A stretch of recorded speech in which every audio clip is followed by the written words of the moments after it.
최근 KF-21 전투기의 초도 비행을 성공적으로 마친 가운데 한국 방산산업의 상승세가 굉장히 무섭습니다. 왜냐하면 올해 무기 수출 성장률 면에서 세계 1위를 달성하고 총량 면에서도 세계 8위로 성장해 무기 수출 신강국으로 떠올랐기 때문인데요. 실제로 과거 2000년도만 해도 한국은 세계 무기 수출국 목록에서 31위를 차지했었습니다. 거의 못 팔았다고 봐야죠. 한국에 지금 무슨 일이 있길래 초대박 무기 매출 신화를 이루고 있는 것인지 바로 알려드리겠습니다. 스톡홀름 국제평화연구소에 따르면 2022년 세계 무기 수출국 순위에서 한국은 무려 8위를 차지하게 됐습니다. 특히 2017년에서 2022년까지 5년의 기간 동안 주요 무기 수출량은 이전 과거에 비해 무려 177%나 증가했는데요. 이는 러시아와 중국, 심지어 미국의 성장률마저 압도한 수치입니다. 또한 2021년에는 방산 수출이 처음으로 방산 수입을 초과해버렸던 역사적인 해였죠. 거기다 방산 수출의 흐름은 앞으로 더욱 상승될 것이고 올 4분기까지 100억 달러를 넘어서 과거 10년 전 연간 판매액의 3배 이상을 넘을 것이라 예상되는 상황입니다. 이는 최근 몇 년 동안 한국의 방위산업에서 조용한 혁명이 일어나고 있다고 평가할 수 있죠. 실제로 최근 한국이 지금까지 성사시킨 수백만 달러 규모의 무기 수출은 전 세계에서 일어나고 있습니다. 대표적인 예시로 전 세계 600여 문을 수출한 베스트셀러 K9 자주포의 경우 인도와 터키, 그리고 핀란드와 노르웨이, 심지어 이집트까지 각 대륙별로 모두 수출한 바 있습니다. 또한 T-50 고등훈련기의 경우 인도네시아와 필리핀, 그리고 이라크에 수출했었죠. 심지어 아랍에미리트에는 4조 원대 물량의 탄도탄 요격체인 천공투를 수출하고 사우디아라비아에도 대공 방어 시스템을 수출한 바 있습니다. 거기다 이번에 초도 비행에 성공한 KF-21 전투기 역시 인도네시아와 말레이시아, 그리고 태국과 이라크, 카타르 등에도 판매를 추진하고 있는 상황이죠. 이렇게 전 세계에서 다양한 한국산 무기를 찾는 데에는 분명한 이유가 있습니다. 전문가들은 한국산 무기가 인기 있는 이유로 뛰어난 가성비와 방산업체의 애프터 서비스를 꼽고 있는데요. 대표적인 예시로 K9 자주포의 라이벌인 독일의 펜자하우비츠는 가격이 너무 비싸다는 이유로 K9과의 경쟁에서 항상 밀렸죠. 또한 국가안보 체계의 무기 시스템을 새로 적용하게 된다면 수십 년을 운용하는 게 다반사라 구입 비용뿐만 아니라 유지 보수에 관한 확실한 AS도 중요한 요소인데요. 실제로 가격이 싼 중국제 무기를 샀다가 쓸데없는 잔고장의 무기를 사용하지 못하거나 혹은 유럽과 미국 등 선진국 무기를 사고도 AS에 고생한 국가들이 많습니다. 이에 반해 한국 업체들은 선진국 무기에 못지않은 성능과 가성비, 그리고 성의 있는 보급과 수리로 방산업계에서 입소문을 많이 타고 있는 상황이죠. 거기다 역설적으로 한국이 평화로운 국가가 아니라는 점에서 무기에 대한 신뢰도가 높다고 하는데요. 실제로 북한과 대치하고 있는 상황에서 한국군은 항상 새로 개발된 무기로 훈련하면서 무기를 시험해왔기 때문에 한국이 사용하는 무기는 이미 북한의 위협에 대처하기 위해 검증되었다는 신뢰가 글로벌 방산업계에 대부분 형성되어 있습니다. 그리고 이 같은 신뢰로 전 세계가 한국산 무기에 더욱 많은 관심을 보이고 있는 것이죠. 또한 러시아와 우크라이나의 전쟁으로 인해 지정학적인 긴장 수위가 높아지면서 이 역시 한국에 더 많은 기회를 주는 모양새인데요. 실제로 수많은 유럽 국가들은 러시아의 침공을 막기 위해서 군장비를 우크라이나로 미친 듯이 선적한 후 자체 군수품을 보충하기 위해 분주하게 움직이고 있습니다. 이는 러시아가 서구로 전진하지 못하도록 우크라이나를 지원하는 동시에 러시아의 위협에 대한 균형을 맞추기 위해서 무기 수입을 대폭 늘리고 있는 것입니다. 그리고 이 같은 상황에 맞추어 한국은 폴란드와 대규모 무기 수출 계약을 체결하기로 했습니다. 지난 19일 업계에 따르면 폴란드 정부가 국내 방산 업체들로부터 K2 흑표 전차와 FA-50 경공격기, 그리고 K9 자주포 등 방산 제품을 장기 공급받는 방안을 협의하고 있는 것으로 알려진 것인데요. 실제로 이에 대해 정부 고위 관계자는 이르면 이달 말부터 양해각서 또는 합의각서 방식의 업무 협약을 순차적으로 체결할 수 있을 것이라고 밝혔습니다. 이는 유럽 국가에 한국 무기를 대규모로 수출하는 첫 사례이죠. 좀 더 구체적으로 알려드리자면 우선 현대로템의 경우 2024년까지 총 3조 원 규모의 K2 전차 180대를 공급하는 방안을 논의 중입니다.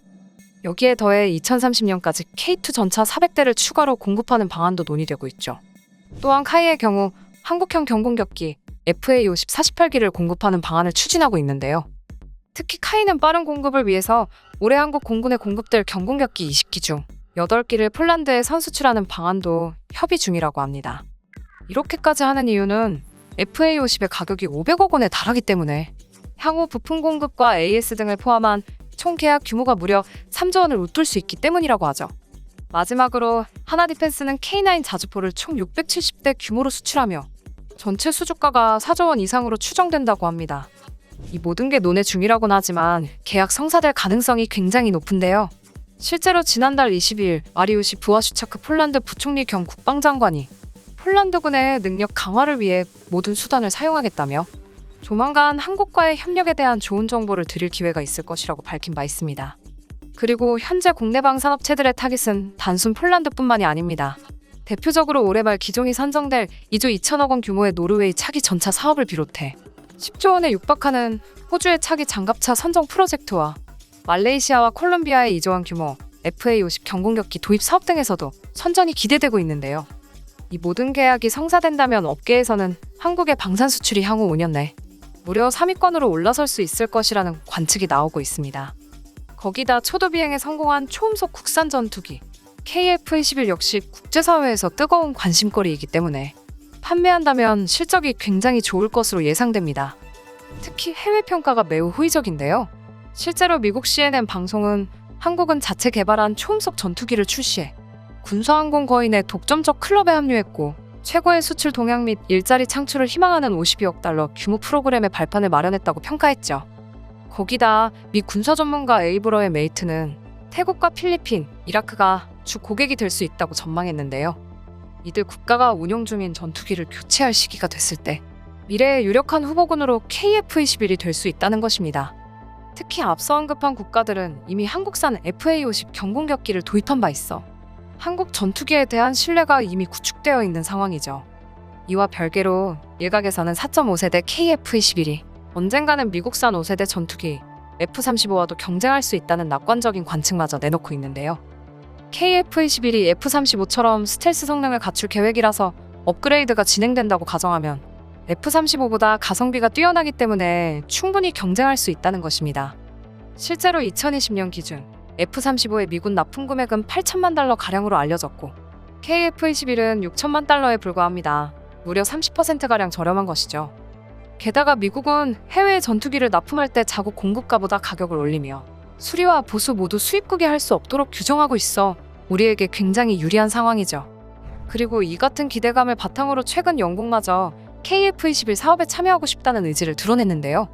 바로 19일 영국이 한국과 방위산업 분야의 차관 회담을 열고 KF-21 전투기 개발 사업에 영국이 협력하기를 희망한다고 밝힌 것입니다. 대륙 건너 멀리 있는 국가들도 이렇게 호의적인데 중국과 일본의 반응은 어떨까요? 우리 주변국들은 지금 KF-21과 관련해 부러움과 견제가 복잡하게 얽혀있는 것을 확인할 수가 있습니다. 중국의 경우 한국의 성공적인 비행 소식이 전해지자 어차피 미국이 다 도와준 거다. 한국 기술력을 어떻게 믿냐는 식의 비아냥이 바이두에서 쏟아져 나왔습니다. 또한 4.5세대 전투기는 이미 수십 년 전 기술이어서 별 볼 일 없다. 중국 기술력이 최고니까 한국 KF-21은 볼 것도 없다와 같은 주장도 나왔죠. 그리고 중국에 이어 일본 온라인 커뮤니티에선 일본에서는 6세대 전투기가 이미 개발 중이다라는 주장과 함께 KF-21이 향후 실전 배치를 하는 시점엔 일본의 6세대 전투기가 날기 시작할 때일 것이고 기존 F-35도 업그레이드 돼 있을 것으로 생각된다며 수출에는 제약이 있을 것이라는 의견을 제시했는데요. 그러면서 러시아의 우크라이나 침공으로 인해 독일과 캐나다 등이 4.5세대 전투기를 벗어나 5세대 전투기 F-35A를 채용한 걸 보면 그럴 것 같다고 밝혔죠. 요약하자면 일본은 6세대 전투기를 바라보고 있기 때문에 한국의 4.5세대 전투기는 별 볼 일 없을 것이라는 주장인 것입니다. 하지만 이 같은 일본 네티즌들의 반응과 달리 현실은 만만치 않은데요. 사실 6세대 전투기를 진짜로 구현할 수 있는 국가는 오직 미국이 유일하다는 전문가들의 분석이 나오고 있으며 5세대도 만들어 보지 못한 일본이 6세대 전투기를 만든다는 것은 사실상 어불성설 아닐까요? 이와 반대로 우리나라는 스스로 4.5세대 전투기를 개발한 만큼 앞으로 특수임무 항공기를 개발할 역량도 충분해졌는데요. 조기경보 통제기를 개발하게 되면 해상 초계기 등 다른 군용기를 추가로 개발할 기술적 발판도 마련하게 되는 것입니다. 또한 특수임무기기는 KF-21처럼 완전히 새로 만드는 전투기와 달리 기존 항공기의 레이더 등 임무장비를 개발한 다음 체계 통합만 하면 되기 때문에 이미 충분한 체계 통합 능력도 갖추고 있다고 볼 수 있습니다. 이후 수출도 노릴 수 있겠죠.